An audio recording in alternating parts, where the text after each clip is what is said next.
sunat Rajab pada malam pertama sudah lewat.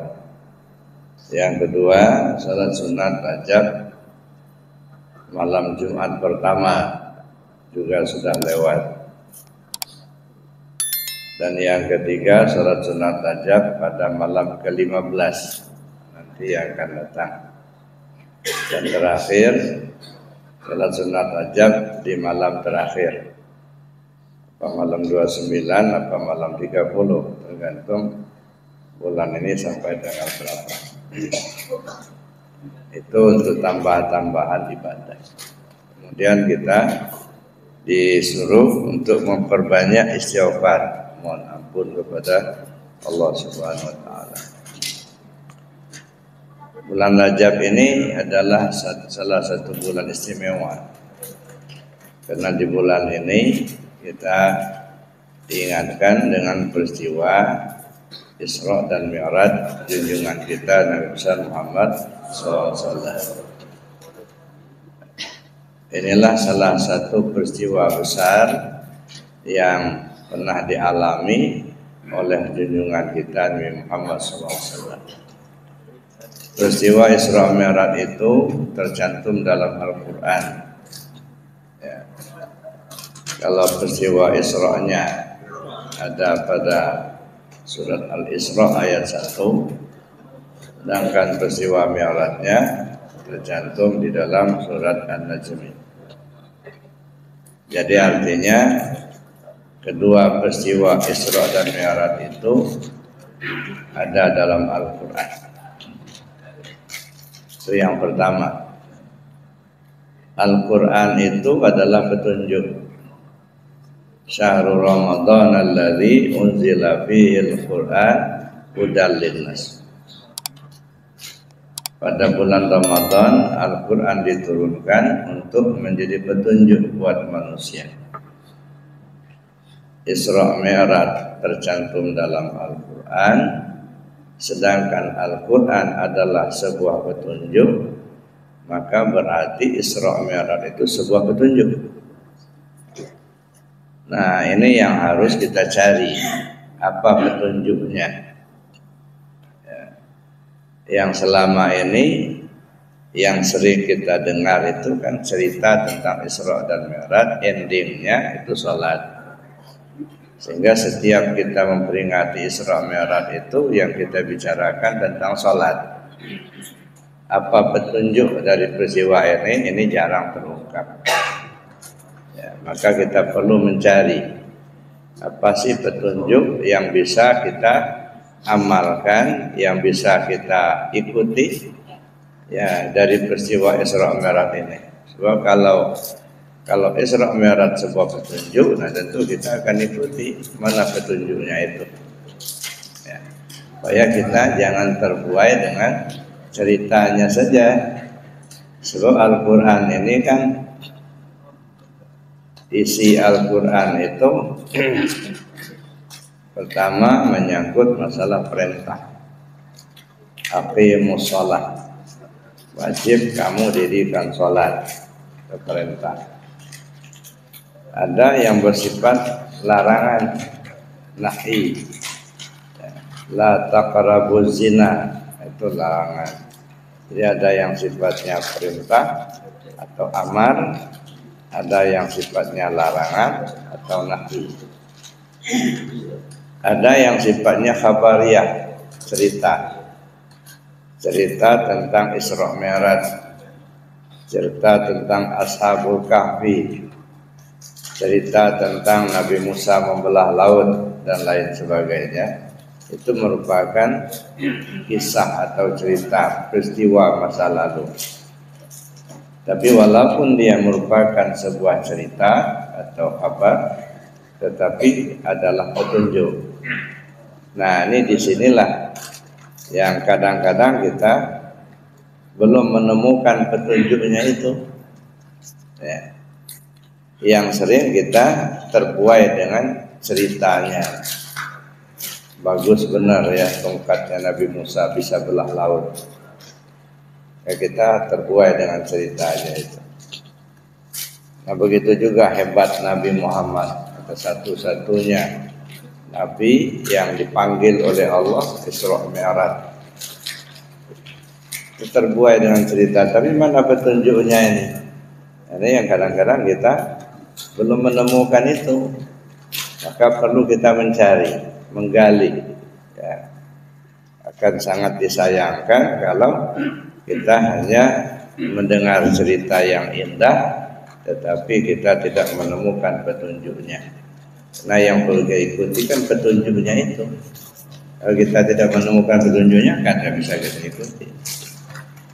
Nah itu, jadi ada yang sifatnya khabariyah, ada yang sifatnya insya'iyah, harapan. Ya. Rabbana la tuzigh qulubana ba'da idh hadaitana. Rabbana la tu'akhidhna in nasina aw akhtana. Itu insya'iyah, harapan. Ada wa'ad, janji-janji, ada wa'id, janji baik dan janji buruk. Ya, wa'ad janji baik, wa'id janji yang buruk. Siapa orang melakukan kebaikan, maka akan diberi balasan yang baik. Siapa orang melakukan kejahatan, maka akan diberi balasan yang tidak baik. Wa ya'mal mithqala dzarratin khairan yarah wa may ya'mal mithqala dzarratin syarran yarah. Jadi apapun ya cara Allah menyampaikan ya ayat-ayat dalam Al-Quran, apakah sifat khabariyah, apakah perintah atau amar, apakah larangan, apakah dia sifatnya insya'iyah, wa'ad dan wa'id dan lain sebagainya, itu semua adalah petunjuk. Ini yang saya kira yang tidak boleh kita abaikan, ya, mencari petunjuknya. Sebab mungkin masih banyak ya pesan-pesan suci dari ayat-ayat Al-Quran itu yang belum terungkap oleh kita, ya, yang belum terungkap. Ya, kita baru membaca ayatnya atau mengalih bahasakan dari Arab ke Indonesia. Tetapi pesan suci yang terkandung pada ayat itu yang kadang-kadang kita belum menemukannya.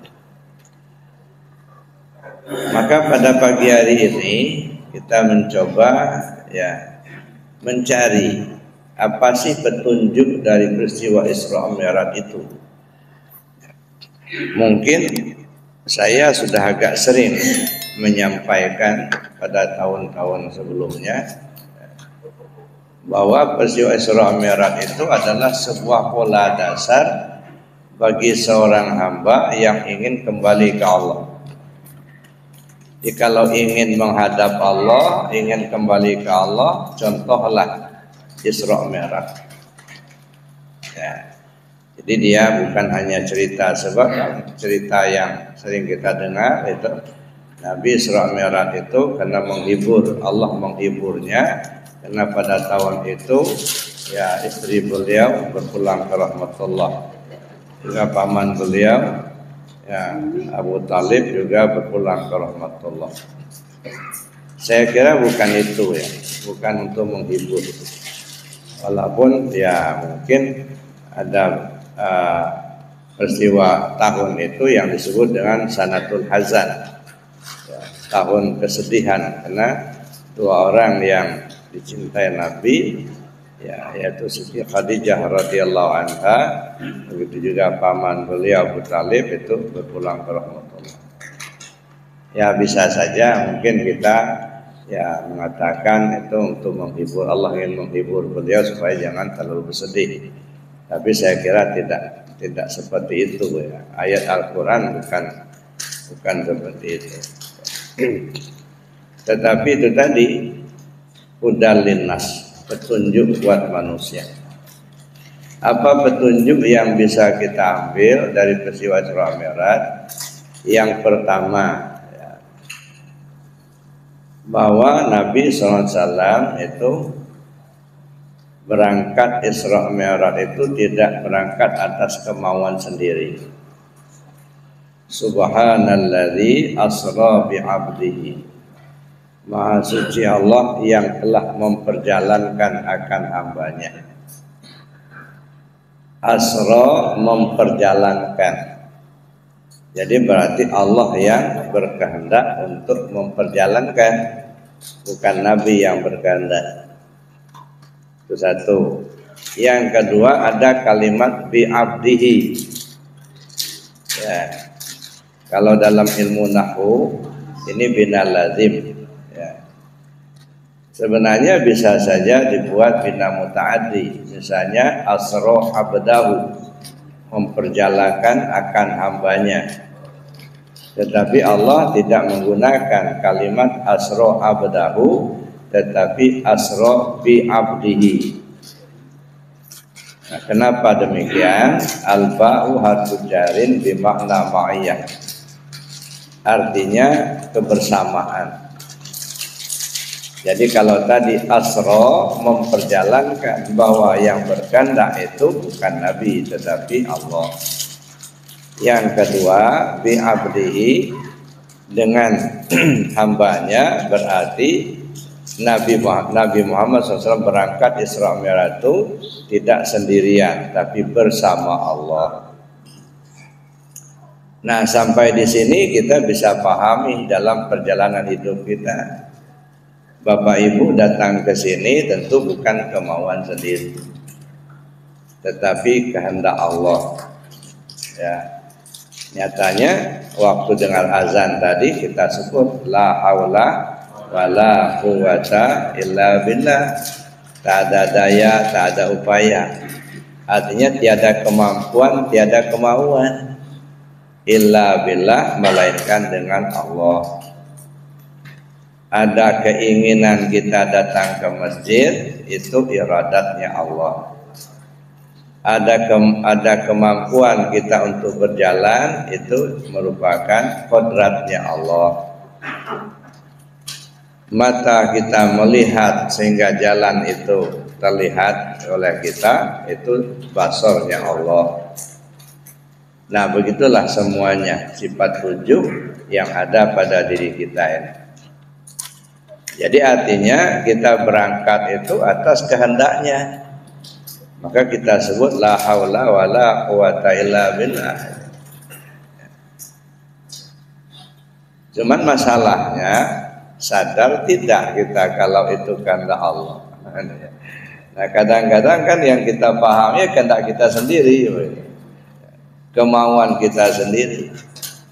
Nah, ini mengajarkan kita untuk memahami ilmu tauhid.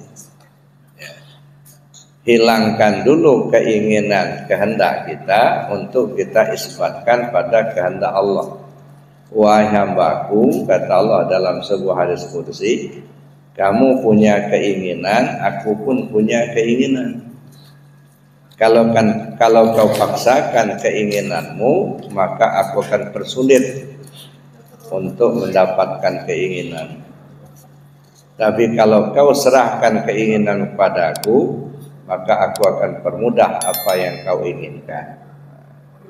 Jadi sebenarnya kita tidak punya kemampuan apa-apa. Itu yang pertama. Ya. Yang kedua, Nabi SAW itu menjalani peristiwa Isra Mi'raj tujuannya untuk menghadap Allah, bukan jalan-jalan. Ya, bukan untuk menghibur diri karena bersedih hati, enggak. Tujuannya untuk menghadap Allah.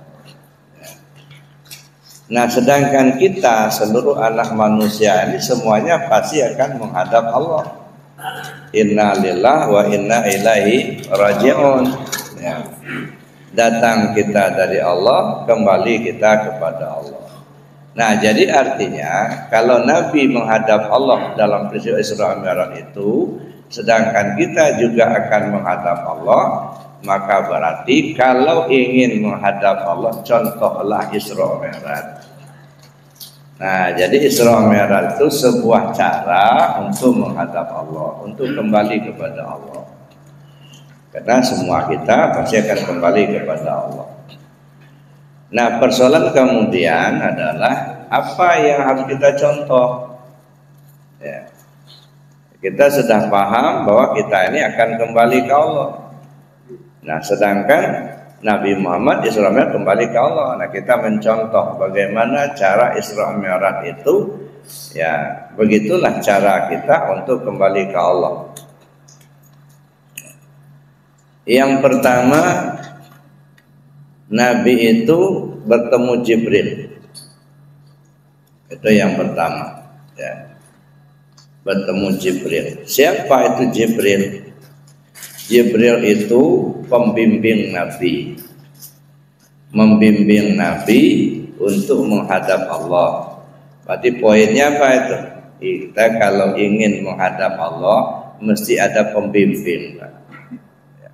Nggak mungkin kita akan dapat kembali kepada Allah tanpa pembimbing. Inilah salah satu isyarat petunjuk. Ya, kalau ingin menghadap Allah, ingin kembali ke Allah, mesti ada pembimbing. Jadi jangan sombong, saya bisa kembali sendiri, saya bisa autodidak, saya bisa baca buku, enggak bisa. Ya. Siapa orang belajar tanpa guru, setan jadi gurunya.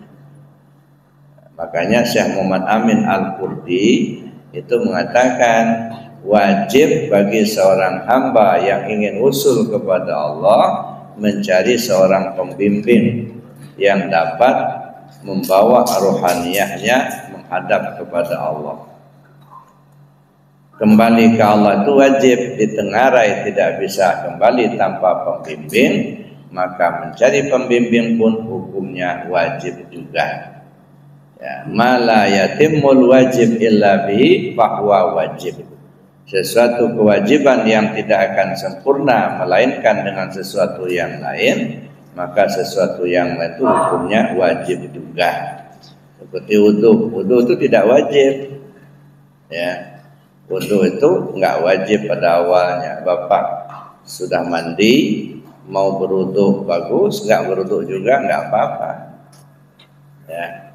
Tapi ketika kita akan melaksanakan sholat, ya, tidak sah sholatnya tanpa wudu, maka berwudu menjadi wajib.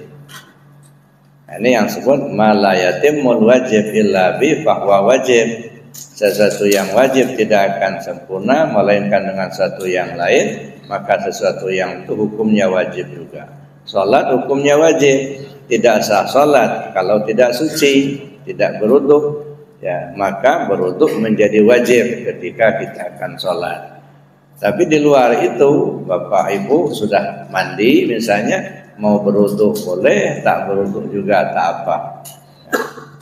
Tapi ketika mau sholat wajib berwudu.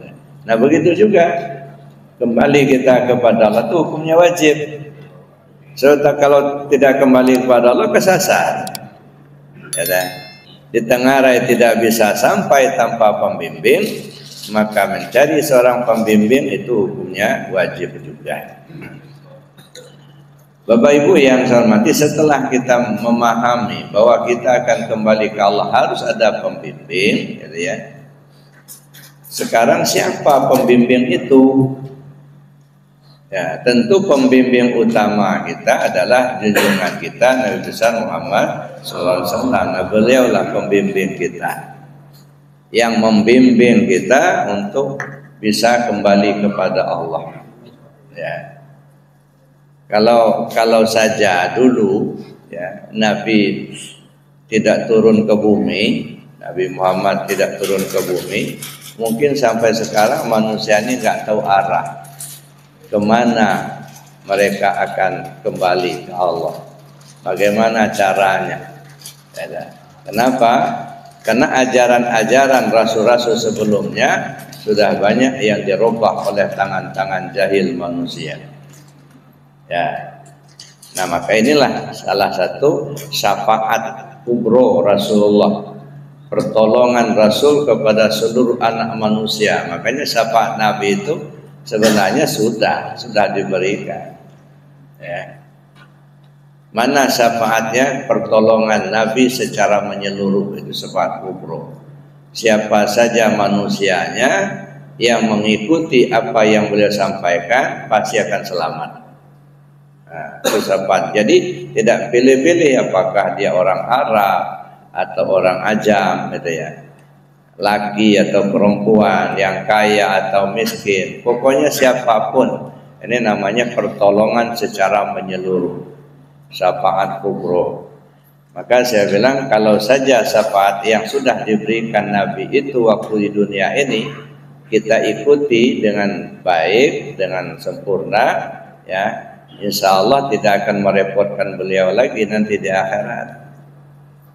Cuman kalau pertolongan, petunjuk atau syafaat yang ada di dunia ini yang beliau sudah berikan tidak kita ikuti, nah ini maka diperlukan itu pertolongan berikutnya. Nah, kayak logikanya kita mau menunaikan ibadah haji, Pak, kan ada namanya pembimbing ibadah haji, ya, PPII. Ya, kalau saja apa yang disampaikan oleh tim pembimbing waktu kita belum berangkat, sudah paham betul kita bagaimana cara pakai ihram, bagaimana cara tawaf, gitu ya, bagaimana cara sa'i, kapan kita berwukuf di Arafah, gitu ya. Nah begitulah semuanya sudah kita pahami. Sampai di sana, sampai di Mekah sana, insya Allah tidak merepotkan pembimbing lagi, Pak.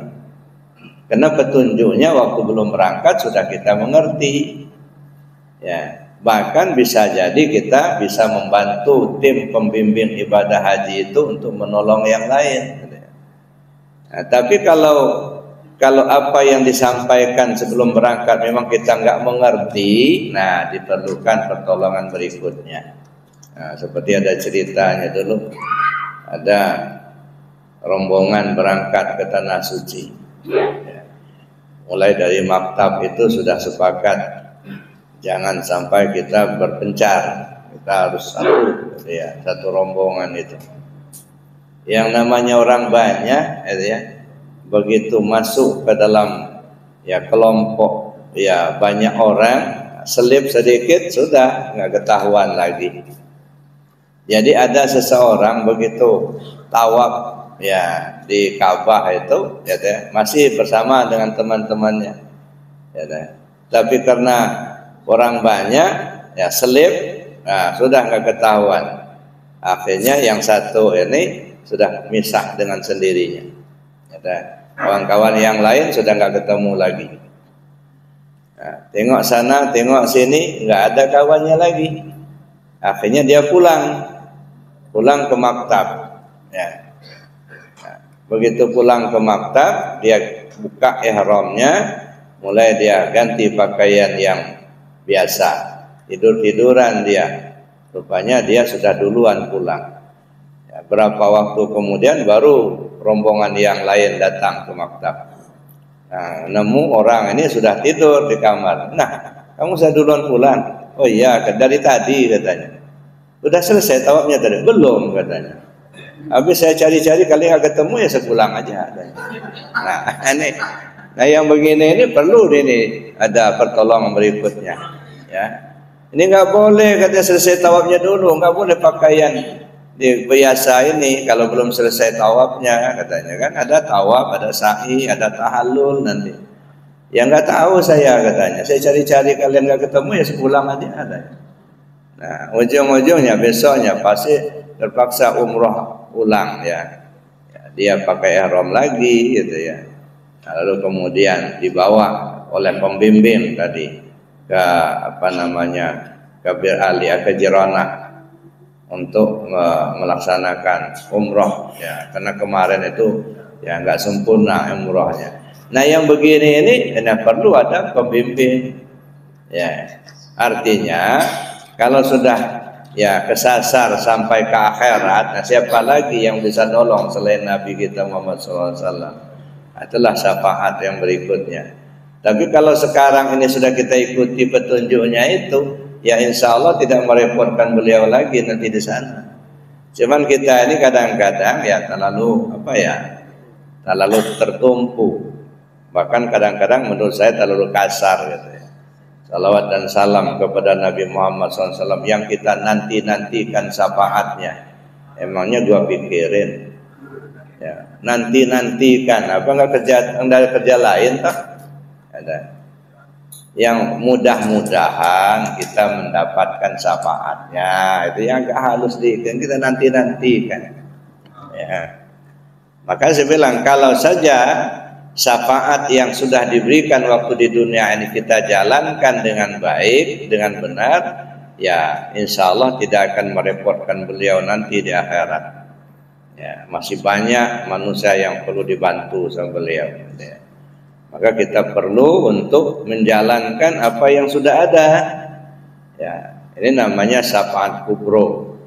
Nah, di antara umat ini yang menekuni betul, ya, secara khusus membina dirinya, ya dia pelajari, ya dia pahami, kemudian dia amalkan, ya, sungguh-sungguh, ya enggak hanya sekedarnya saja, tapi betul-betul sungguh-sungguh. Ya, mulai dari syahadatnya dia pahami betul, tidak hanya sekedar hafal kalimatnya, tapi makna syahadat itu ngerti betul. Dicarinya guru, belajar benar dia, bagaimana cara mengamalkan dua kalimat syahadat, apa isi dua kalimat syahadat, ya, di mana posisi syahadat tauhid, di mana posisi syahadat rasul, kapan kita dalam posisi syahadat tauhid, kapan kita dalam posisi syahadat rasul, bagaimana cara memakai dua kalimat syahadat itu dipahami betul, ditekuni betul. Begitu juga masalah sholat, bukan hanya sekedar syariatnya sholat zahirnya, tetapi syariat batinnya juga. Ya, jadi syariat Nabi itu ada syariat zahir, ada syariat batin. Syariat zahir fikih namanya. Syariat batin itulah ilmu hakikat ma'rifat, gitu ya. Nah, dia tekuni betul. Nah, akhirnya Allah angkat derajatnya. Ada yang menjadi waliullah, ya paling tidak menjadi orang soleh, solehin, gitu ya. Sehingga Allah mengangkat derajatnya. Ini ya boleh dikatakan syafaat sughra, pertolongan Rasul secara khusus. Jadi kalau syafaat kubro itu pertolongan secara umum. Kalau syafaat sughra pertolongan secara khusus. Nah, berkat kita mengamalkan secara khusus, kita dalami betul sehingga Allah mengangkat derajatnya. Nah, jadi ini maka saya katakan syafaat itu sudah dikasih, ya. Syafaat Nabi itu syafaat kubro, syafaat sughronya. Nah, cuman kadang-kadang kita tidak maksimal untuk memahami dan menjalankannya, ya, sehingga tidak maksimal, akibatnya kita masih memerlukan pertolongan beliau selanjutnya nanti di akhirat, ya. Makanya kata Allah, kalau kamu datang menghadapku dengan membawa amalmu, nanti kuhitung itu. Ya.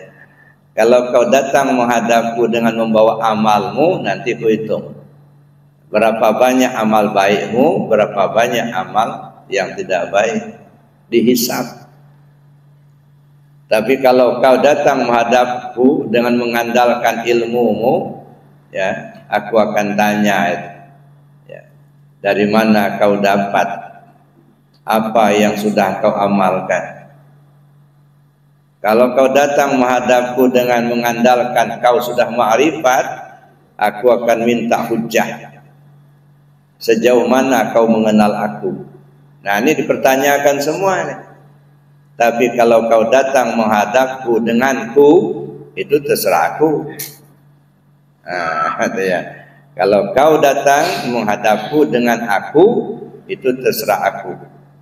Ya. Dosa banyak tak ada urusan, dikit amal tak ada urusan. Ya. Masuk aja ke surga. Dosa saya banyak ya Allah. Ya. Misalnya ini contoh ini sama Pak Ketua, Pak Dadang. Ya, Pak Dadang, ya. Kata malaikat, ini Allah sudah putuskan Bapak masuk surga. Ya Allah, enggak pantas saya masuk surga, dosa saya banyak ya Allah. Kata Allah, enggak ada urusan, itu surga milik aku, masuk aja. Aman kita, Pak. Tapi kalau kita mengandalkan, ya Allah mana surga saya? Saya kan rajin sholat dulu waktu di dunia. Nah, amal saya banyak. Nah itu nanti kuhitung itu nanti. Ya, jadi oleh karena itu kata Allah, serahkan dulu sebelum kau mati. Wa anfiqu mimma razaqnakum min qabli an ya'tiya ahadakumul maut. Serahkan apa yang sudah Allah berikan padamu sebelum kematianmu datang. Balikkan. Nah, jangan ngaku-ngaku punya. Ya, padahal itu pinjaman.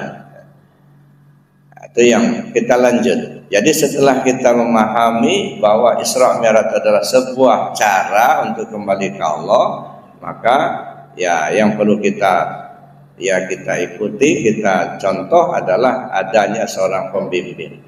Jadi Jibril itu pembimbing Nabi. Ya, sebenarnya tanpa Jibril pun Nabi bisa kok Isra Mi'raj sendiri. Bahkan ada ulama yang mengatakan Nabi itu bukan sekali Isra Mi'raj, Pak. Setiap saat. Cuman yang diperagakan sekali, yang diperagakan. Ya. Maka di dalam Al-Quran disebutkan, ya, linuriyahu min ayatina. Karena kami ingin perlihatkan tanda kebesaran kami, memperlihatkan. Ya. Kalau kita ambil contoh seorang desainer yang sudah mendesain sebuah pakaian, lalu kemudian dia ingin supaya orang lain tahu, maka dia perlihatkan hasil desainnya itu. Bahasa desainernya memperlihatkan, artinya memperagakan. Nah, kalau begitu Isra Mi'raj sebuah peragaan. Jadi Isra Mi'raj itu sebuah peragaan. Gini loh caranya kalau ingin menghadap Allah, kan gitu. Linuriyahu min ayatina. Karena kami perlihatkan tanda kebesaran kami.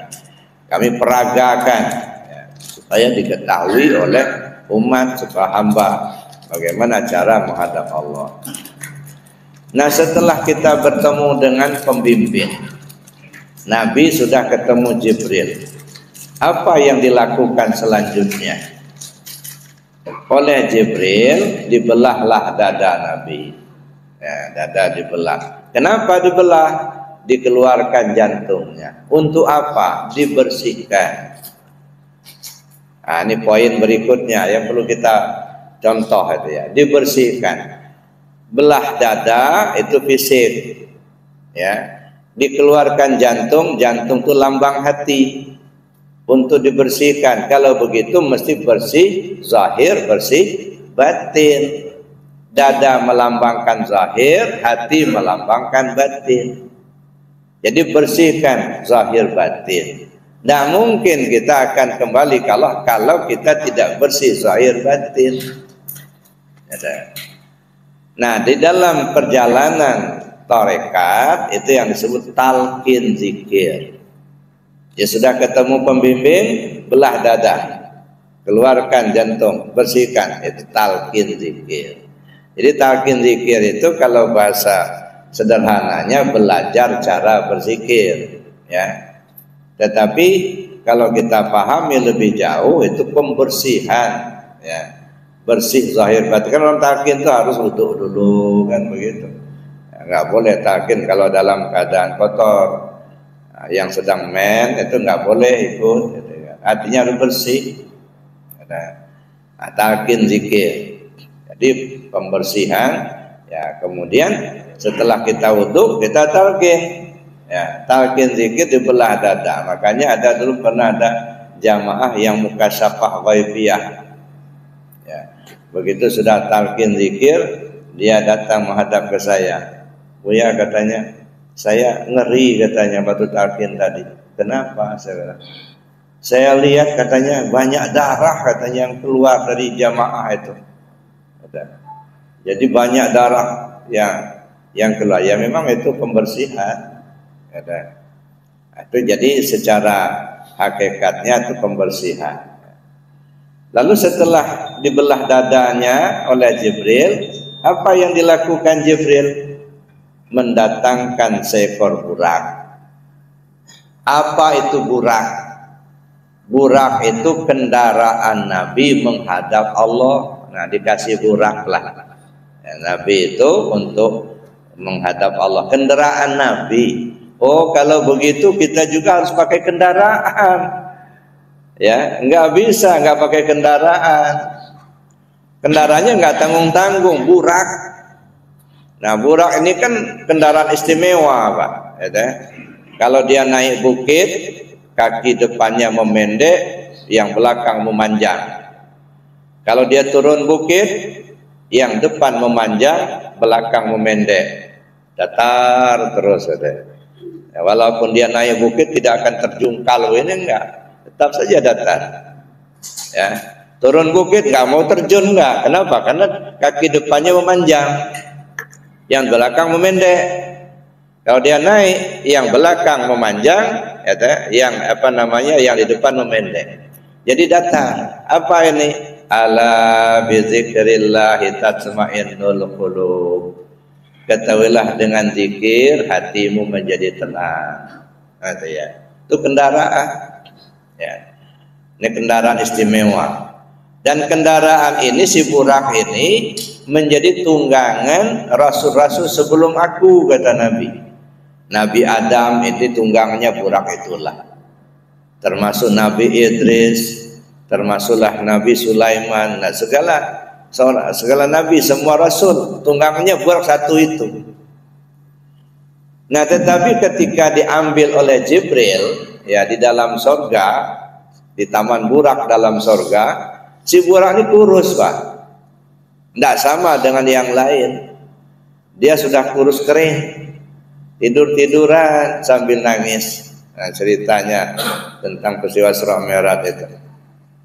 Lalu ditanya sama Jibril, wahai burak, saya lihat teman-temanmu yang lain pada riang gembira, mereka gemuk-gemuk, tapi kamu sepertinya bersedih hati dan badanmu kurus. Kenapa? Jawab si burak, bagaimana saya nggak kurus, katanya. Semenjak mendengar nama Muhammad, saya rindu kepingin ketemu. Sampai-sampai makan tak enak, tidur tak nyenyak. Ya.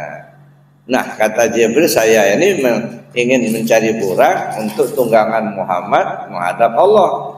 Mau kau saya bawa? Ya mau ya Jibril, katanya. Nah, dibawalah si burak kurus ini tadi. Sampai di depan Nabi, dalam kisahnya itu loncat-loncatlah si burak. Ditegur sama Jibril, kenapa hai burak kamu loncat-loncat, apa enggak mau ditunggangi oleh Muhammad? Ya bukan begitu ya Jibril. Lalu kenapa? Sebelum Muhammad naik punggung saya minta Muhammad janji dulu sama saya. Mau Muhammad? Mau.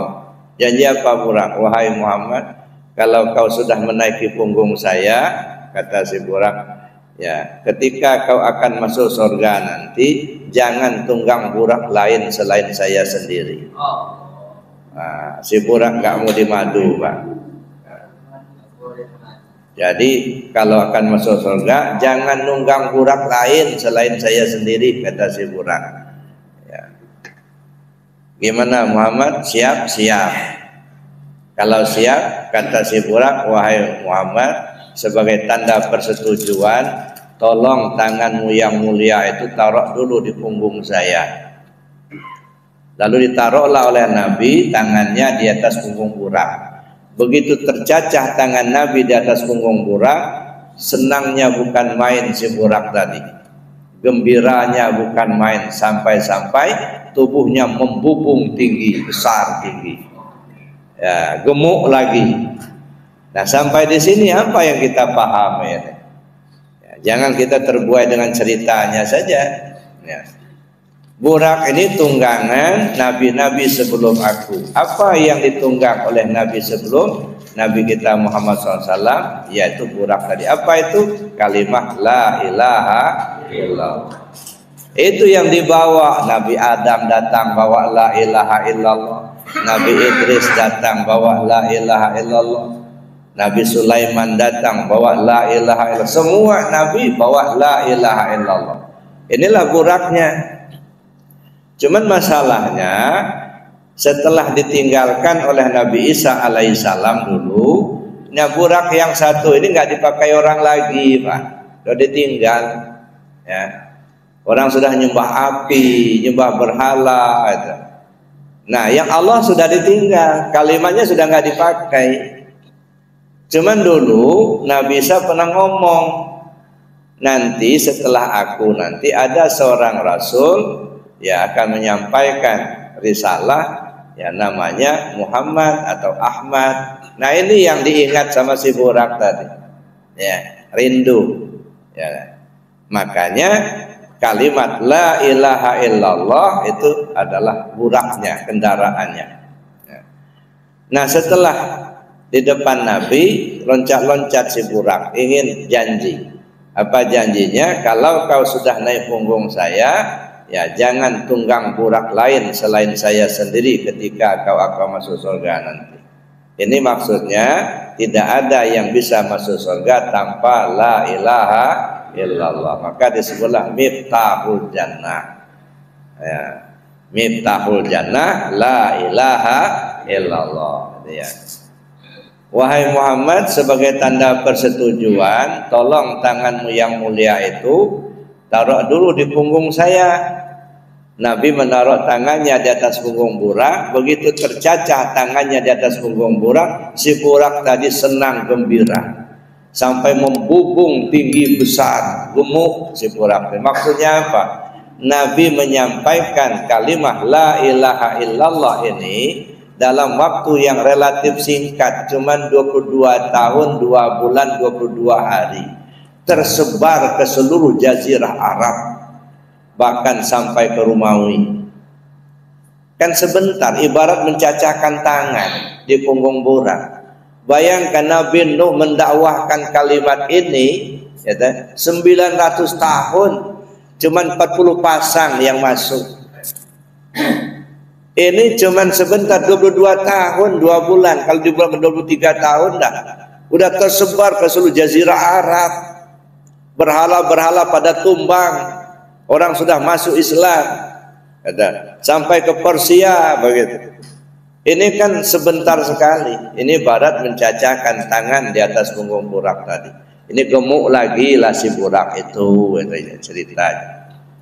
Lalu Bapak Ibu yang saya hormati, nah setelah didatangkan burak, nah bagi kita begitu sudah talqin zikir, dikasih kendaraan la ilaha illallah, zikir jahar, amalkan itu kendaraan menuju Allah, itu burak. Nah, cuman kita ini kadang-kadang ya kena tak paham, sudah talqin ya diabaikan saja, ya nggak diamalkan. Ya nggak dipakai buraknya, ya nggak nyampai. Ya, begitu dikasih burak, ditambatkan, ya, akhirnya apa? Ya kurus kering si buraknya, nggak dikasih makan. Nah, gimana kita mau nyampai? Nah, jadi Bapak Ibu yang saya hormati, nah setelah ya burak itu sudah siap, akhirnya berangkatlah Nabi. Dari mana berangkatnya? Dari Masjidil Haram. Menuju ke mana? Ke Masjidil Aqsa. Masjidil Haram itu di Mekah, Aqsa itu di Palestina. Dua-dua jadi di bumi, Pak. Masih ada kok Masjidil Haram itu sampai sekarang. Aqsa itu masih ada sampai sekarang. Nyata. Jadi Nabi menempuh perjalanan yang nyata di bumi. Haram, Aqsa. Nah setelah dari Aqsa naik ke langit. Langit itu di mana? Ghaib. Ya, nggak kelihatan di mana langit itu. Nah yang dilihat itu, yang kelihatan kan horizon, batas pandang. Ya, kita mengadah ke atas ada hijau-hijau, itu batas pandang. Pergi kita ke sana, ya begitu juga, hijau-hijau itu juga. Kita tanya sama mereka yang sudah ke bulan tadi, nggak ketemu langit itu di mana. Yang ada planet-planet. Lalu langit yang mana? Langit ghaib. Kalau begitu Nabi itu menghadap Allah menempuh 2 macam perjalanan. Perjalanan nyata di bumi, perjalanan ghaib di langit. Nah, baru sampai ke Allah. Jadi 2 perjalanan ini ditempuh baru ketemu Allah. Nah di kita, apa yang kita bisa ambil? Perjalanan zahir syariat, perjalanan batin hakikat. Tanpa mengikuti 2 perjalanan nggak ketemu, Pak. Ya. Oh saya mau syariat aja, nggak pakai tasawuf, nggak pakai hakikat, ya sudah sampai ke Aqsa aja, nggak nyampai, nggak ketemu. Nah makanya disebutkan asyariatu bila hakikatin natilah wal haqiqatu bila syari'atin batilah.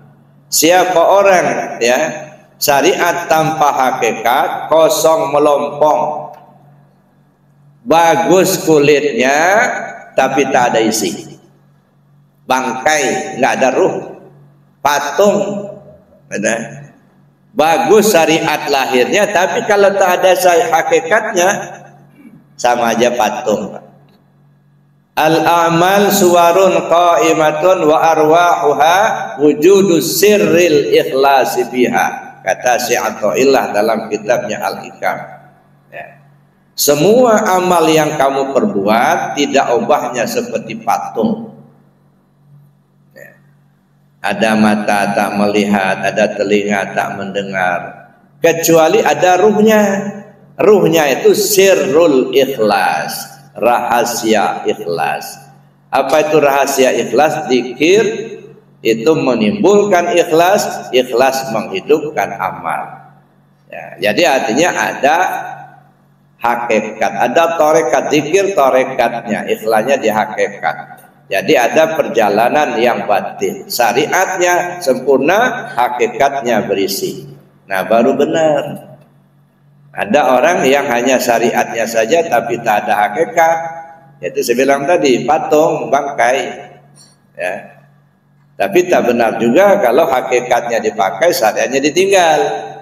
Nah yang benar itu kata Abu Hanifah ya, man tafaqqaha bila tasawwafa faqad tanafaqqa. Siapa orang yang berfikih tanpa bertasawuf, munafik, bagus di luar, jelek di dalam, benar secara zahir, salah secara batin. Makanya man tafaqqaha bila tasawwafa faqad tanafaqqa. Siapa orang yang berfikih saja, bersyariat saja tanpa bertasawuf, munafik. Munafik itu apa? Tidak sinkron antara zahir batin. Ya kan alamatul munafik salah satunya idza hadasa kadzaba. Kalau ngomong dia bohong gitu. Nah, jadinya bagus luarnya, jelek di dalam. Allah kata mulutnya, hatinya nggak tahu tentang Allah. Atau munafik ya, beda antara zahir dan batin. Tapi siapa orang yang berhakikat tanpa berfikih, siapa orang bertasawuf tanpa berfikih, kafir zindik ya. Hanya tasawufnya, pengetahuan ketuhannya tingkat tinggi, paham dia, cuman sholat enggak, puasa enggak gitu. Maling jojong gitu. Ini kafir zindik, diam maning aja ya dah. Nah, ini siapa orang yang bertasawuf tanpa bersyariat, itu kafir zindik. Man tafaqqaha wa tasawwafa faqad tahaqqaqa. Siapa orang yang berfikih dan bertasawuf, itulah yang benar. Zahirnya abid, batinnya arif billah. Jadi zahirnya abidillah, batinnya arif billah. Di zahir rajin ibadah, di batin dia ma'rifat kepada Allah. Nah itu yang kita mau kan. Jadi jangan hanya sekedar rajin syariat tanpa hakikat, dan tidak boleh juga kuat di hakikat tapi syariat tinggal. Nah gimana dua-duanya kita ambil? Syariat kita jalankan, hakikat kita pakai. Maka sering saya sampaikan, belajar tasawuf bukan untuk meninggalkan syariat, tetapi menyempurnakan syariat. Kalau ada syariatnya sudah bagus, ya, mana yang sah, mana yang batal, mana yang halal, mana yang haram, sudah pahamlah kita. Mana yang wajib, mana yang sunat, sudah mengertilah kita. Nah, sudah sempurna syariatnya, nah kita isi batinnya dengan tasawuf, gitu ya. Nah, jadi makanya tasawuf itu untuk menyempurnakan syariat. Jadi Bapak Ibu yang saya hormati, jadi kalau Nabi berangkat menghadap Allah menempuh dua macam perjalanan, perjalanan nyata di bumi dan perjalanan ghaib di langit. Jadi berarti kita pun kalau menghadap Allah mesti menempuh dua perjalanan itu. Perjalanan syariat zahiriyah dan perjalanan hakikat batiniyah, gitu ya.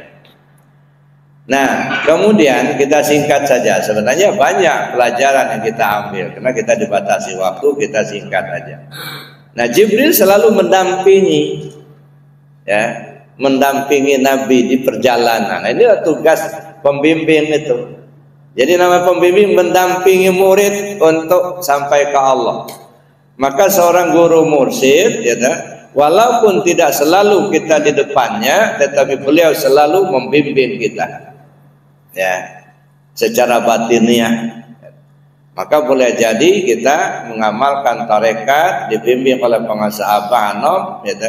Walaupun belum pernah ketemu secara fisik karena beliau sudah berpulang ke rahmatullah, tapi ketika kita mengamalkan apa yang diajarkan, ya boleh jadi kita sering ketemu, mungkin ketemu dalam mimpi, gitu ya.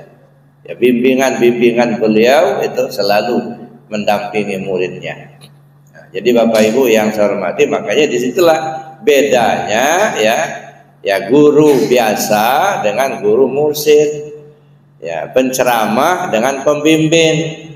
Ya kalau penceramah aja yang sudah disampaikan ya sudah, masuk akal ambil, nggak masuk akal buang. Nah, bahkan kadang-kadang maaf ini, jamaah itu bukannya mau belajar dari penceramahnya, tapi menjadi juri. Itu menilai. Nah, hebat penceramah itu. Nah, kalau yang ini kurang bagus, ada ya. Kalau yang satu bagus, itu sakit perut saya ketawa kalau dengar ya. Nah ini ya. Nah yang lebih parahnya lagi mengadu domba, Pak. Dengar ceramah ini dengan ceramah ini, mulai diadu. Penceramah antar penceramah mulai diadu. Masya Allah. Bukannya belajar, gitu ya. Apa yang disampaikan bukannya diamalkan, tapi diadu. Kadang-kadang kita merasa lebih pintar sendiri. Oh yang nggak benar yang disampaikan itu. Kalau menurut saya begini. Padahal menurut dia juga belum tentu benar juga. Ya, nah itu bedanya Pak. Jadi pembimbing apa? Kalau pembimbing itu fatwanya diikuti, perintahnya dilaksanakan. Itu pembimbing. Dan pembimbing itu yang mursyid itu membimbing bukan hanya sekedar zahirnya, tapi sampai ke batinnya. Nah, jadi kalau kita dibimbing oleh seorang guru pembimbing, kita bisa rasakan, ya kan? Tadinya mungkin kita belum mengenal Allah, setelah dibimbingnya kita mulai kenal Allah. Tadinya mungkin kurang rajin kita ibadahnya, setelah dibimbingnya mulai rajin ibadah. Sampai usul kita kepada Allah. Ya. Makanya sasaran utama ya bimbingan seorang guru mursyid itu untuk menuju Allah. Bukan untuk menuju surga, bukan. Ya. Bukan ngumpul-ngumpulin pahala, bukan. Tapi membimbing murid untuk usul kepada Allah. Makanya kata Syekh Muhammad Amin Al-Qurdi itu mengatakan, ya, kalau kamu sudah menemukan seorang pembimbing ya yang dapat membawa rohaniyahmu menghadap kepada Allah, jangan tinggalkan dia sebelum ruhmu dibawanya menghadap kepada Allah. Artinya apa? Ketika kita ketemu dengan seorang guru mursyid, jangan tinggalkan sebelum ditalkinnya. Sebelum dibimbingnya ruh kita menghadap kepada Allah. Nah, ini zaman kadang-kadang kita nggak ada pula yang membimbing kita, menunjukkan. Dulu kan pernah saya ke Suryalaya, dulu tahun 90-an. Ya, saya minat dulu di Suryalaya. Nah, jadi ada jamaah yang ngasih tahu, Buya katanya ada orang Lampung loh 3 bis katanya dari Lampung di Suryalaya. Kata. Saya cari mana, rupanya udah pulang. Nyampai mereka, gitu ya, jam 3 malam, ikut sholat subuh. Setelah selesai sholat subuh, nengok sana, nengok sini, pulang. Udah talqin? Enggak talqin. Nah, enggak ada yang memberitahu. Kata, rupanya jalan-jalan. Nah, ngelihat-lihat saja. Nah, maka tergantung niat kita juga, gitu ya. Ada dulu salah seorang, ya ini cerita. Waktu saya masih di Gunung Sulah dulu, ya ada seseorang benci betul sama zikir. Kalau sudah mulai tarik zikir, mulai keluar dia. nggak senang sama zikir. Ya. Jadi ada yang cerita ke saya, Buya, kata si Anu itu kayaknya nggak senang sama zikir. Ya biarin aja sebenarnya. Ya zikir kan bukan punya saya, zikir itu kan punya Allah. Nah, kalau nggak senang sama zikir berarti nggak senang sama Allah. Kalau sudah nggak senang sama Allah, biarlah Allah yang ngasih peringatan sama dia. Ya sudah, biarin aja, nggak usah ditegur sebenarnya. Ya. Nggak lama sudah itu kena penyakit kencing darah, terus menerus kencing darah. Nah, sehingga kalau mau sholat tuh ya selalu ada kencing darah, nggak berhenti, netes begitu. Nah, ada juga ngasih tahu ke saya, oh rupanya Buya dia kena kencing darah. Nggak apa-apa saya bilang, tapi itu nggak akan sembuh kalau nggak talqin dulu. Saya bilang, mohon ampun sama Allah, lalu kemudian dia talqin zikir, lalu disampaikanlah sama yang bersangkutan. Kata Buya gak akan sembuh itu kalau nggak talqin zikir dulu. Kata, kalau nggak minta ampun sama Allah. Nah rupanya berangkat dia ke Suryalaya. Lewatlah di depan rumah saya. Mau kemana Pak? Mau jalan-jalan katanya. Ya, udah pergi ke Suryalaya, ada yang antar, ketemu pengusaha, talqin zikir. Selesai talqin pulang. Begitu pulang sembuh total. Nggak ada lagi kencing darah. Cuman nggak diamalkan. Karena niatnya berobat, bukan untuk mengamalkan zikir, ya. Udah sembuh penyakitnya, ya. Tapi tidak tergerak hati mengamalkan. Maka tergantung niat. Jadi Bapak Ibu yang saya hormati, gitu ya. Setelah kita bertemu dengan seorang pembimbing, kita minta untuk dibimbing usul kita kepada Allah. Jibril alaihissalam membimbing Nabi cuman sampai Sidratul Muntaha. Begitu sampai di Sidratul Muntaha, apa kata Jibril? Muhammad, saya hanya bisa mengantar kamu sampai ke sini. Loh, apa enggak sama-sama menghadap Allah ya Jibril? Enggak bisa. Kita sudah ditetapkan oleh Allah tempat masing-masing. Lewat dari sini hancur saya. Nah, jadi menghadap Allah, ya kamu sendiri ke sana, berangkat sendiri. Apa maksudnya ini? Ini yang saya katakan, guru membimbing murid hingga sampai kepada pintu gerbang ma'rifat. Masuk ke alam ma'rifat, siapapun tak boleh dibawa. Jangankan orang lain, diri sendiri tak boleh dibawa. Kalau masih dibawa diri sendiri nggak nyampai enggak. Makanya isyaratnya yang kita kaji beberapa waktu yang lalu saya bilang asin itu akan masuk ke tubuh ikan ketika ikannya sudah mati. Kalau ikannya masih hidup, asin itu nggak masuk ke tubuh ikan. Makanya ikan di laut walaupun bertahun-tahun hidup di air asin, dia tidak terkontaminasi dengan asinnya air laut. Kenapa? Ikannya masih hidup. Setelah ikannya mati, baru asinnya masuk ke tubuh ikan. Maka orang kalau mau bikin ikan asin, tunggu mati dulu ikannya. Iya. Kalau masih hidup nggak bisa. Nah, tunggu mati dulu.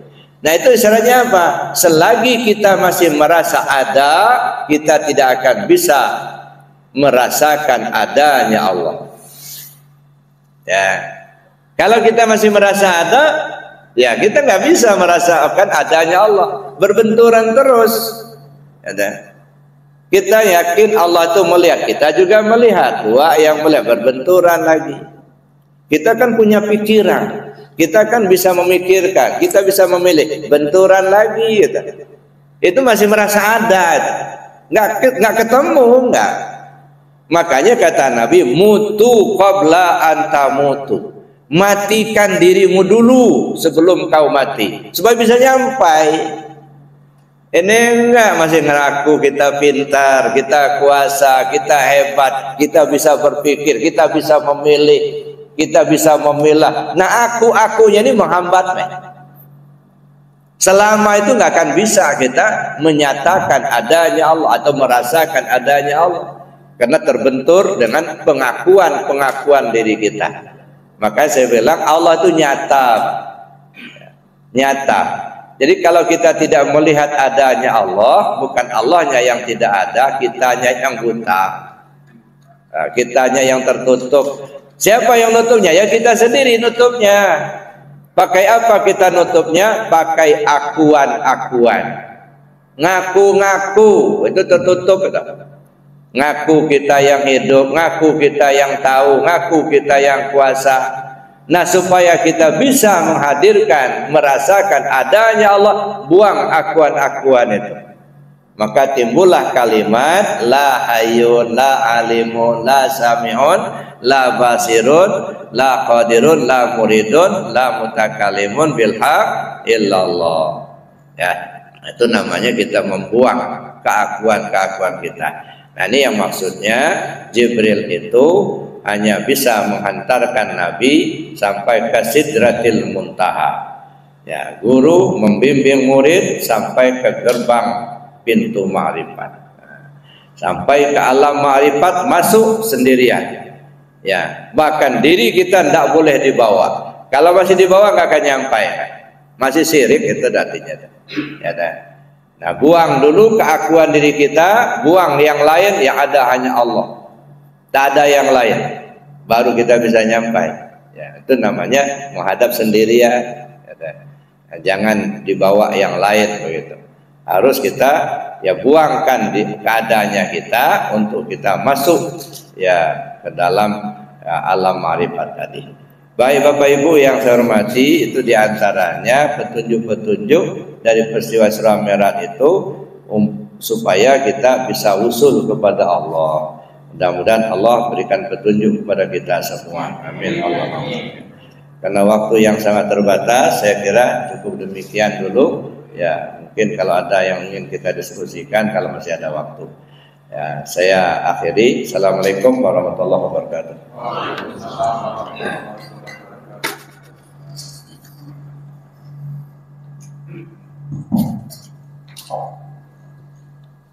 Baik jemaah, kalau ada yang mau dipertanyakan, ini persilakan.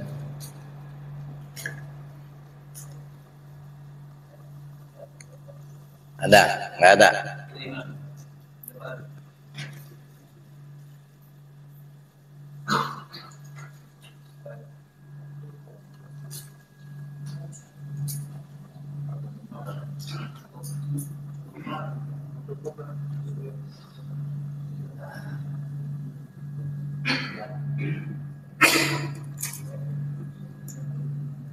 Ya. Baik, jemaah Allah,